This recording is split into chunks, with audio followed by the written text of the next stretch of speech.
Hey everyone, it's IT Cubing, and this is Cube of the Week. This week's cube is quite a nostalgic one for me. It's the first cube I ever received, the first cube I ever learned how to solve. And to be honest, this cube helped me get through a difficult time in my life at one point. So, without further ado, this is the Rubik's official 2011 tile cube. I think this cube is honestly the reason I don't like stickerless cubes. Because, I mean, look at it. Other than just scratches, I mean, this thing hadn't faded at all in the last 10 years. Maybe the logo, but still. So, compared to our modern day cubes, like the Gone 11, Gone 13, stuff like that, this cube isn't all that good. But considering that, well, Rubik's cubes were once, like, it gave you, this thing still gives me cramps to solve, but it's better than some of my older ones. Like the one my dad had when I was little. Oh, that thing was so hard to turn, even 10 years ago. It was like it had the original Rubik's color scheme. And it was all so faded you couldn't even tell which one was,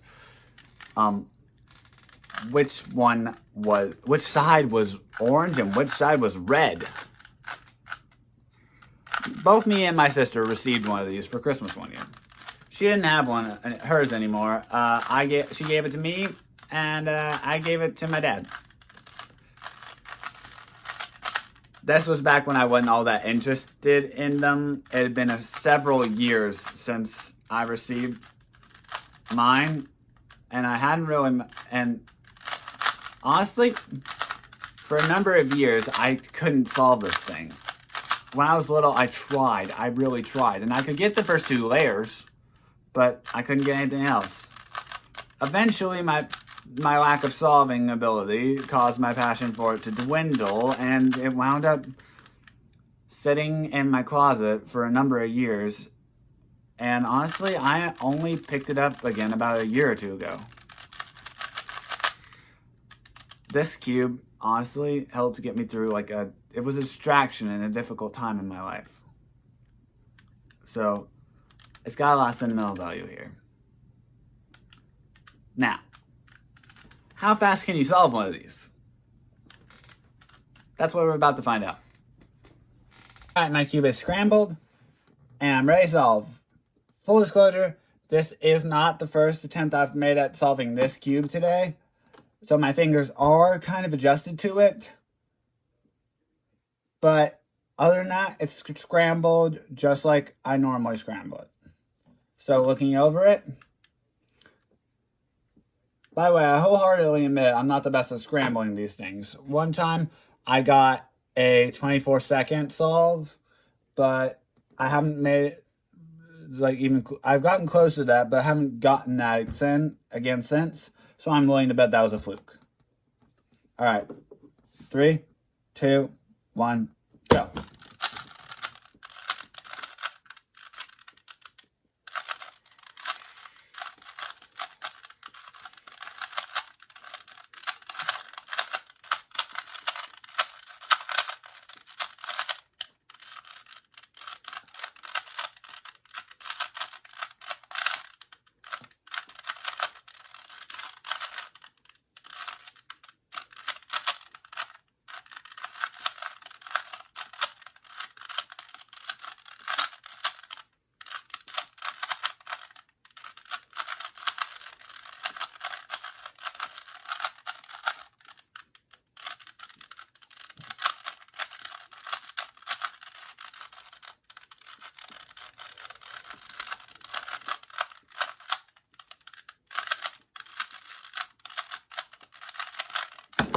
So that took around 57 seconds.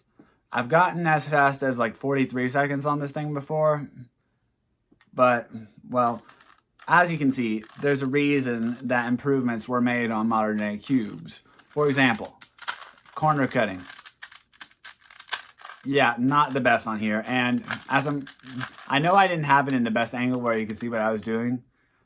But, well, I got locked up a few times because of the lack of corner cutting. And there's no magnets in this thing. So, yeah. But, all in all, I still really like it. It's a tiled cube. It's stickerless. So, I'm not going to complain. The reason I don't like stickerless cubes is, frankly, because, you know, the stickers can peel off with time, and these just get scratched up. Worst thing that can happen is they fade. And frankly, if that hadn't happened to this one after 10 years, I don't think it's happening anytime soon. All right? Thanks for watching. See you next time on IT Cubing.